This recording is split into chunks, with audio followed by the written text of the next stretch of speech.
ಹೇಳಿ. 2024ರಲ್ಲಿ ನಾಗರಮಠ ಹೊಸಾಳ ಗ್ರಾಮದ ನಾಗರಮಠದಲ್ಲಿ ಒಂದು ಟೆಂಡರ್ ಕರೆದಿದ್ದಾರೆ ಗಣಿ ಮತ್ತು ಭೂವಿಜ್ಞಾನ ಇಲಾಖೆಯವರು.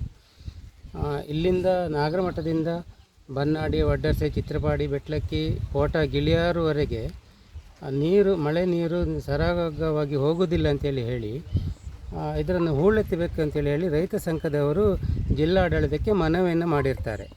ಹಾಗೆ ಆ ಮನವಿ ಮೇರೆಗೆ ಉಡುಪಿ ಜಿಲ್ಲೆಗೆ ಮರಳು ಬೇಕೆಂಬ ಬೇಡಿಕೆ ಹಿನ್ನೆಲೆಯಲ್ಲಿ ಟೆಂಡರ್ ಕರೆದಿದ್ದಾರೆ. ಆ ಟೆಂಡರ್ನಲ್ಲಿ ನಾನು ಭಾಗವಹಿಸಿದ್ದೇನೆ. ಟೆಂಡರ್ ನನಗಾಗಿದೆ. ಆದರೆ ಇತ್ತೀಚಿನ ದಿನಗಳಲ್ಲಿ ಅದಕ್ಕೆ ಕೆಲವೇ ವ್ಯಕ್ತಿಗಳು ಮಾತ್ರ ತಮ್ಮ ಹಿತಾಸಕ್ತಿಗೋಸ್ಕರ ಅದನ್ನು ಅಕ್ರಮ ಮರಳು ದಂಧೆ ಅಂತೇಳಿ ಹೇಳಿ ಜನರಿಗೆಲ್ಲ ತಪ್ಪು ಮಾಹಿತಿಯನ್ನು ನೀಡಿ ಅವರನ್ನು ಇದರ ವಿರುದ್ಧ ಎತ್ತಿ ಕಟ್ತಾ ಇದ್ದಾರೆ. ಯಾಕಂತೇಳಿ ಹೇಳಿದರೆ ಇದರ ಈ ವಿರೋಧ ಹೋರಾಟದಲ್ಲಿ ಯಾರು ಮುಂಚೂಣಿಯಲ್ಲಿದ್ದಾರೆ ನೋಡಿ, ಅವರೇ ಇದರಲ್ಲಿ ಅಕ್ರಮವಾಗಿ ಮರಳನ್ನು ತೆಗೆದು ಅಕ್ರಮವಾಗಿ ಮರಳು ಮಾರಾಟ ಮಾಡ್ತಾ ಇದ್ದರು. ಅದು ಏನಂತೇಳಿ ಹೇಳಿದರೆ ಅವರಿಗೆ ಇನ್ನು ಮುಂದೆ ಯಾವುದೇ ಕಾರಣಕ್ಕೂ ಮರಳು ಮಾರಾಟ ಮಾಡಲಿಕ್ಕೆ ಆಗೋದಿಲ್ಲ ಅಂತೇಳಿ ಹೇಳಿ ಒಂದು ಭಯ, ಆತಂಕ ಇದ್ದಿರಬಹುದು. ಖಂಡಿತವಾಗಿ ಇದೆ. ಯಾಕಂತೇಳಿ ಹೇಳಿದರೆ ಅವರು ನನಗೆ ಟೆಂಡರ್ ಆಗಿ ಒಂದು 2 ದಿವಸದಲ್ಲಿ ನನ್ನನ್ನು ವೈಯಕ್ತಿಕವಾಗಿ ಭೇಟಿ ಮಾಡಿದರು. ಇದರಲ್ಲಿ ಮುಂಚೂಣಿಯಲ್ಲಿದ್ದವರು ಬಂದು ನನಗೆ ಡಿಮ್ಯಾಂಡನ್ನು ಇಟ್ಟಿದ್ರು. ಆ ಡಿಮ್ಯಾಂಡನ್ನು ನಾವು ಒಪ್ಪಲಿಕ್ಕೆ ಆಗಲಿಲ್ಲ. ಯಾಕಂತೇಳಿ ಹೇಳಿದರೆ ಅದು ಹಣ ವಿಪರೀತವಾದ ಒಂದು ಡಿಮ್ಯಾಂಡನ್ನು ಇಟ್ಟಿದ್ರು. ಆ ಡಿಮ್ಯಾಂಡನ್ನು ನಮ್ಗೆ ಪೂರೈಸಲಿಕ್ಕೆ ಆಗೋದಿಲ್ಲ, ಯಾವುದೇ ಕಾರಣಕ್ಕೂ ಆಗೋದಿಲ್ಲ. ಯಾಕಂತೇಳಿ ಟೆಂಡರ್, ಅದಕ್ಕೆ ನಾನು ಸರ್ಕಾರಕ್ಕೆ ರಾಜಧನವನ್ನು ಕಟ್ಟಬೇಕು. ಅಷ್ಟು ರಾಜಧನವನ್ನು ಕಟ್ಟಿ ನನಗೆ ಅವರಿಗೆ ಆ ಡಿಮ್ಯಾಂಡನ್ನು ಪೂರೈಸಲಿಕ್ಕೆ ಆಗೋದಿಲ್ಲ.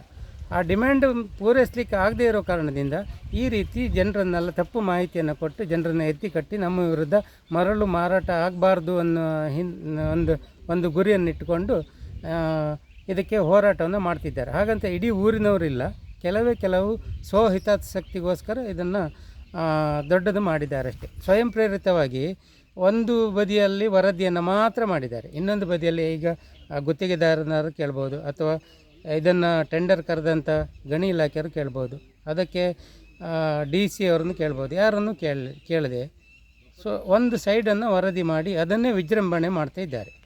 ಇಲ್ಲಿ ಏನಾದರೂ ಜನರಿಗೆ ತೊಂದರೆ ಆಗ್ತಾ ಉಂಟಾ? ನಿಜಕ್ಕೂ ಇಲ್ಲ. ಈ ಭಾಗದವರು ಇಷ್ಟರವರೆಗೆ ನಮಗೆ ಸಂಪರ್ಕಕ್ಕೆ ಬಂದವರು ಇದನ್ನು ನೀವು ಆ ದಿಬ್ಬವನ್ನು ತೆರವುಗೊಳಿಸಬೇಕು, ದಿಬ್ಬವನ್ನು ತೆರವುಗೊಳಿಸದೇ ಇದ್ದರೆ ನಮ್ಮ ಕೃಷಿ ಭೂಮಿ ಹಾಳಾಗ್ತದೆ ಅಂತೇಳಿ ಹೇಳಿ ಈ ಭಾಗದವರು ತುಂಬ ನಮಗೆ ಸಪೋರ್ಟನ್ನು ಮಾಡಿದ್ದಾರೆ. ನೀವು ತೆಗೀರಿ, ನಾವು ನಿಮ್ಮ ಜೊತೆಗೆ ಇದ್ದೇವೆ ಅಂತೇಳಿ ಹೇಳಿ ಈ ಭಾಗದವರು ಇದ್ದಾರೆ. ಯಾಕಂದರೆ ಈ ಭಾಗ ಅಂತೇಳಿ ಕಾವಡಿ, ವಡ್ಡರ್ಸೆ ಈ ಭಾಗದವರಿಗೆ ತುಂಬ ಅದರದ್ದು ಕೃಷಿ ಭೂಮಿ ಹಾಳಾಗ್ತದೆ ಅಂತ ಅವರಿಗೆ ಒಂದು ಆತಂಕ ಕೂಡ ಇದೆ ಈ ಭಾಗದವರಿಗೆ. ಹಾಗಂತ ಕೆಳಗೆ ಭಾಗದವರಿಗೆ ಅದರಲ್ಲಿ ಏನೂ ಅದರದ್ದು ಎಫೆಕ್ಟ್ ಇಲ್ಲ. ಯಾಕಂದರೆ ಅಲ್ಲಿ ಕೃಷಿ ಭೂಮಿ ಇಲ್ಲ.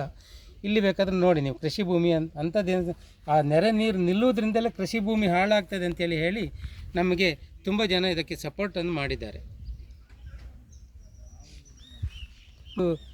ಇಲ್ಲಿಂದ ಕೋಟ, ಗಿಳಿಯಾರು, ತೆಕ್ಕಟ್ಟೆವರೆಗೂ ಕೂಡ ರೈತ ಸಂಘದವರು ಇದನ್ನು ಹೋರಾಟ ಮಾಡಿದ್ದಾರೆ. ಹೊಳೆ ಹೂಳೆತ್ತಲೇಬೇಕು ಅಂತೇಳಿ ಹೇಳಿ ಹೋರಾಟವನ್ನು ಮಾಡಿದ್ದಾರೆ.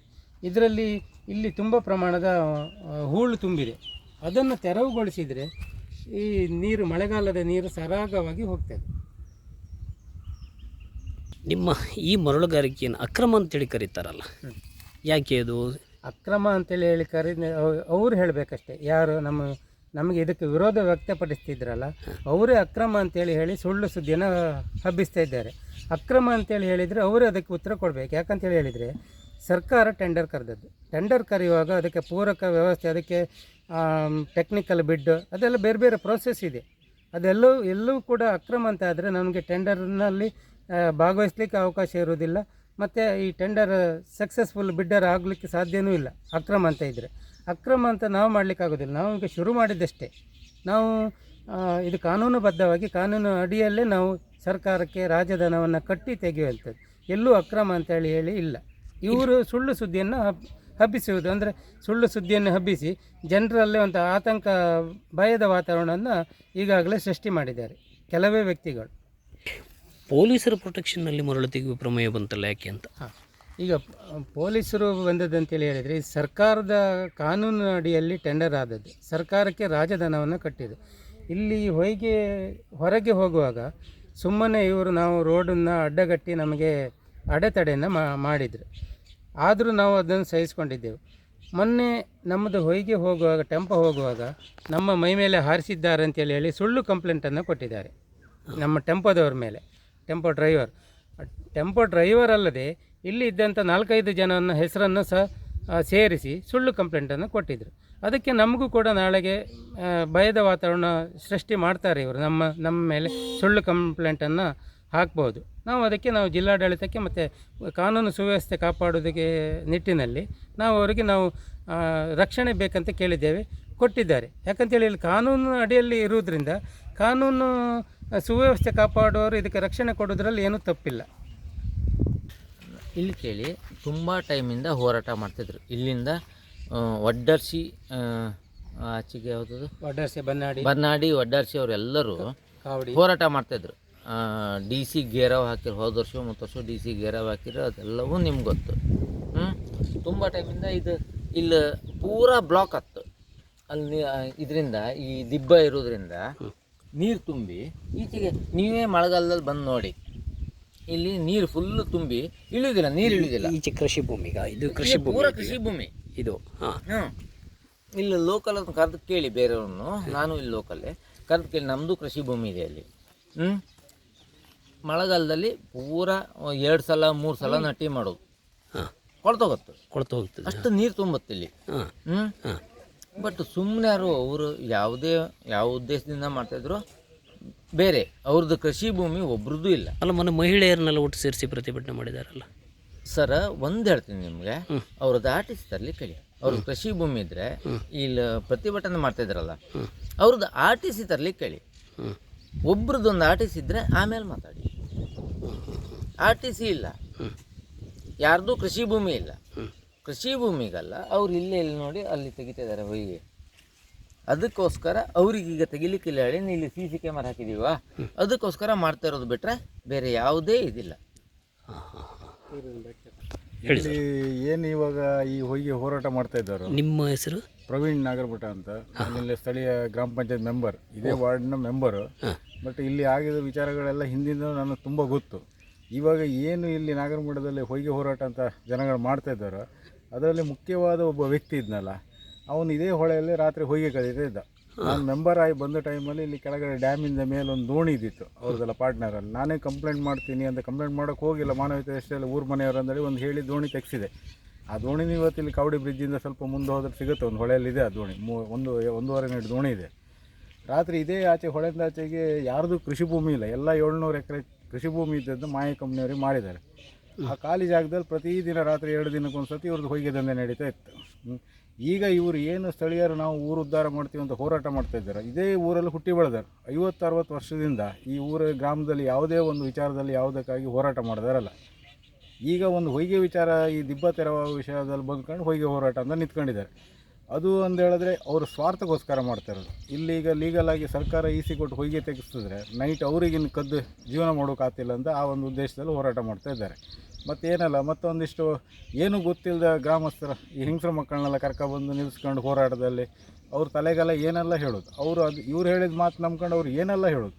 ಮೊನ್ನೆ ಒಂದು ಹೆಂಗಸು ಮೊನ್ನೆ ಜಿಲ್ಲಾಧಿಕಾರಿ ಬಗ್ಗೆ ಅವೆಚ್ಚ ನಿಂದನೆಯಾಗಿ ಮಾತಾಡ್ತಾ ಇತ್ತು. ಒಂದು ಮೀಡಿಯಾದವ್ರ ಹತ್ರ ಅದು ಪಬ್ಲಿಸಿಟಿ ಆಗಿದೆ.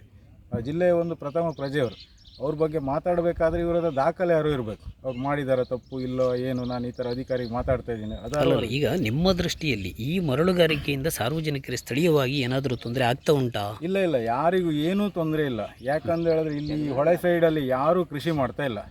ಯಾಕಂದರೆ ಹೊಯ್ಗೆ ದಿಬ್ಬ ತೆರವಾದ್ರಿಂದ ನೆರೆ ತುಂಬಿ ಮೇಲ್ಭಾಗದಲ್ಲೆಲ್ಲ ನೆರೆ ಗಿರೆ ಎಲ್ಲ ಬಂದು ಮೇಲ್ಭಾಗದ ಇದ್ದಾರಲ್ಲ ಈ ಕವಡಿ ಈ ಸೈಡ್ ಜಾಗದಲ್ಲಿ, ಅವ್ರಿಗೆ ಯಾರಿಗೂ ಬನ್ನಾಡಿ ತನಕ ಯಾರಿಗೂ ಕೃಷಿ ಮಾಡೋಕ್ಕಾಗೋದಿಲ್ಲ. ಮಳೆಗಾಲದಲ್ಲಿ ಜೂನ್ ಜುಲೈ ಆಗಸ್ಟ್ ತನಕನೂ ಆಗಲ್ಲ. ಒಂದು ಸಣ್ಣ ನೆರೆ ಬಂತಂದು ಹೇಳಿದ್ರೆ 1 ವಾರ ಬೇಕು ನೀರು ಇಳಿಯೋಕ್ಕೆ.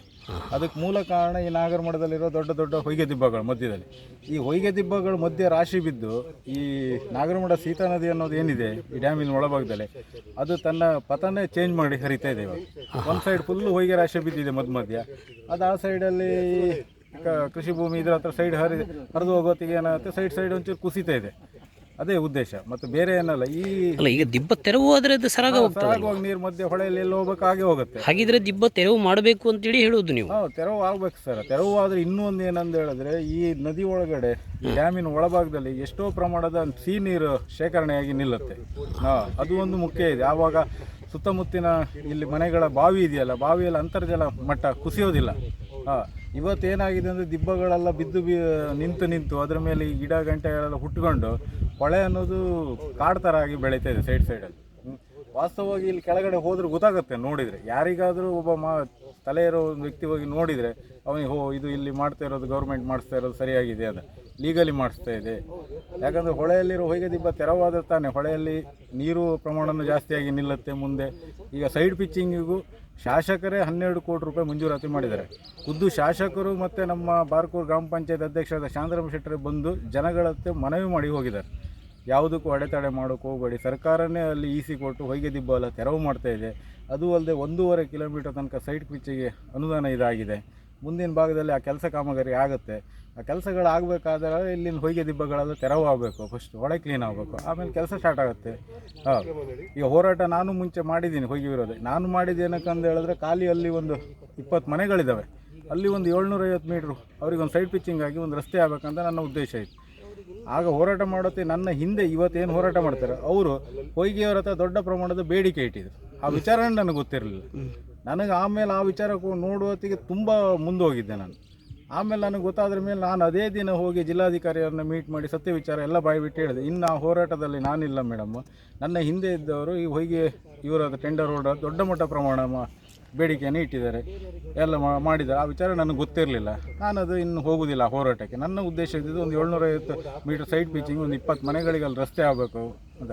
ಮಳೆಗಾಲದಲ್ಲಿ ಪಾಪ ಅವರು ಬರಬೇಕಂದ್ರೆ ಈಚೆ ಬಾರ್ಕೂರಿಗೆ ಬರಬೇಕಂದ್ರೆ ಒಡ್ಡರ್ಸಿ ಇದು ನಮ್ಮ ಕಾರ್ಕಳ ಮೇಲೆ ಈಚೆ ಕವಡೆ ಮೇಲೆ ಈಚೆ ಬಾರ್ಕೂರಿಗೆ ಒಂದು ಅಕ್ಕಿ ತೊಗೊಂಡು ಏನಕ್ಕಾರು ಬರಬೇಕು. ಈಗ ಅಲ್ಲೊಂದು ಸೈಡ್ ಪಿಚ್ಚಿಂಗ್ ಆಗಿ ಒಂದು ರಸ್ತೆ ಆಯಿತು ಅಂತ ಹೇಳಿದ್ರೆ 750 ಮೀಟ್ರ್, ಅದು ಎಸ್ಟಿಮೇಟು ನಾನೇ ಖುದ್ದು ಮಾಡಿಸಿದ್ದೀನಿ. MLA ಅವರು ಹೇಳಿದ ಅದಕ್ಕೆ ಸಾಕ್ಷಿ ಇವರು ಸಣ್ಣ ನೀರಾವರಿ ಇಲಾಖೆಯವರು, ನಮ್ಮ ಮನೆಯಲ್ಲೂ ಇದೆ ಒಂದು ಎಸ್ಟಿಮೇಟ್ ಕಾಪಿ ಆಗೇ ಇದೆ. ಇಲಾಖೆಯವರು ಬಂದು ಶಾಂತರಾಮ್ ಸರ್ ಅಂತ ವಾರಯ್ಯವರು ಬಂದು ಮಾಡಿದ್ದಾರೆ. ಅಷ್ಟೆಲ್ಲ ನಾನು ನ್ಯಾಯವಾಗಿ ಹೋರಾಟ ಮಾಡಿ ಆಮೇಲೆ ಇಲ್ಲಿ ನಮ್ಮ ಹಿಂದಿದ್ದವ್ರದ್ದು ಇವ್ರದ್ದು ನೋಡೋದು ಬೇಡಿಕೆಗಳು ಬೇರೆ ಬೇರೆ ಇದೆ. ಅದೆಲ್ಲ ಗೊತ್ತಾದ ಮೇಲೆ ನಾನು ಹೋರಾಟ ಬಿಟ್ಟು ಹಿಂದೆ ಬಂದೆ. ಅದಾದ ನಂತರ ನನ್ನ ಬಗ್ಗೆನೇ ಕೆಟ್ಟ ಮಾಹಿತಿಗಳನ್ನೆಲ್ಲ ಇವರು ಜನರ ತಲೆಗೆಲ್ಲ ತುಂಬಿದ್ರು. ಅದನ್ನೇ ಸತ್ಯ ಅಂತ ಜನಗಳಿಗೆ ಹೆಚ್ಚಿನವ್ರು ನಂಬಿದ್ದಾರೆ. ಇವತ್ತೆಲ್ಲ ನಾಳೆ ಅವರಿಗೂ ಅದು ಏನು ಸತ್ಯ ಏನು ಸುಳ್ಳು ಅಂತ ಅವರಿಗೂ ಆಗುವ ಸಮಯ ಬರುತ್ತೆ ಮುಂದೆ. ಪ್ರತಿ ಸತಿ ಸುಳ್ಳು ಮಾಹಿತಿ ಹೇಳೋದು, ಸುಳ್ಳು ಹೋರಾಟ, ಇವರು ದಿನಕ್ಕೊಂಥರ ಹೋರಾಟ. ಹಾಗಿದ್ರೆ ಈ ಮರಳುಗಾರಿಕೆಯಿಂದ ಜನರಿಗೆ ಯಾವುದೇ ಸಮಸ್ಯೆ ಇಲ್ಲ? ಯಾವುದೂ ಸಮಸ್ಯೆ ಇಲ್ಲ. ಇವರು ಸಮಸ್ಯೆ ಅಂತ ಇವತ್ತು ಸ್ಟಾರ್ಟಿಂಗ್ ಏನು ಹೋರಾಟ ಮಾಡಿದ್ರು, ಮೊದಲನೇ ಸ್ಟಾರ್ಟಿಂಗ್ ಮಾಡೋದು ನಮ್ಮ ಕೃಷಿ ಭೂಮಿ ಹೊಳೆಯಲ್ಲಿ ಇದೆ ಅಂತ ಹೋರಾಟ ಮಾಡಿದ್ರು. DC ಮನವಿ ಅದು ಇದೆಲ್ಲ ಕೊಟ್ಟಿದ್ರು. ಆಯಿತು, DC ಮತ್ತು ಜಿಲ್ಲಾಧಿಕಾರಿ ಇವರು ಗಣಿ ಇಲಾಖೆ ಮೇಡಮ್ಮು ನನ್ನ ಎದುರುಗಡೆ ಇವ್ರಿಗೆ ಹೇಳಿದ್ದಾರೆ, ನಾವು ಮರಳು ದಿಬ್ಬ ಪಾಯಿಂಟ್ ಮಾಡಿರೋ ಜಾಗದಲ್ಲಿ ನಿಮ್ಮ ಕೃಷಿ ಭೂಮಿ ಇದ್ದರೆ ನೀವು RTC ತಗೊಂಡು ಸರ್ವೆ ಹಾಕಿ ನಮಗೆ ಮಾಹಿತಿ ಕೊಡಿ, ತಹಶೀಲ್ದಾರ್ ನಮಗೆ ಇಂಟಿಮೇಷನ್, ನಾವು ಜಂಟಿ ಸರ್ವೆ ಮಾಡುವ. ಅಕಸ್ಮಾತ್ ಅಲ್ಲಿ ನಿಮ್ಮ ಜಾಗ ಇದ್ದದಿದ್ದರೆ ಹೊಳೆ ಮಧ್ಯದಲ್ಲಿ ಅದಕ್ಕೇನಾದರೂ ನೋಡುವ ಮುಂದೆ ಇದು ಮಾಡುವ ಅಂತ. ಯಾಕಂದರೆ ಇವರು ಸರ್ವೆಗೆ ಹಾಕೋಕೆ ಇವ್ರದ್ದು ಯಾರ್ದು ಗೆದ್ದೆ ಹೊಳೆಯಲ್ಲೇ ಇಲ್ಲ. ಹೊಳೆ ದಂಡೆ ಹತ್ರ ಇರ್ಬೋದು, ನೀರು ತುಂಬಿದಾಗ ಏನಾಗುತ್ತೆ ಹೇಳಿ, ಅದೊಂಚೂರು ನೀರಲ್ಲಿ ಮುಳುಗಿರುತ್ತೆ. ಅದೇ ಆ ದಿಬ್ಬ ತೆರವಾಯ್ತು ಅಂದರೆ ಹೊಳೆ ನೀರು ಕೆಳಗೆ ಹೋದಾಗ ಅವರ ಜಾಗ ಎಲ್ಲಿದೆ ಅಂತ ಅವರಿಗೆ ಕಣ್ಣಿಗೆ ಕಾಣುತ್ತಲ್ಲ ಅವಾಗ. ಸರಿ ಸರಿ ಸರಿ.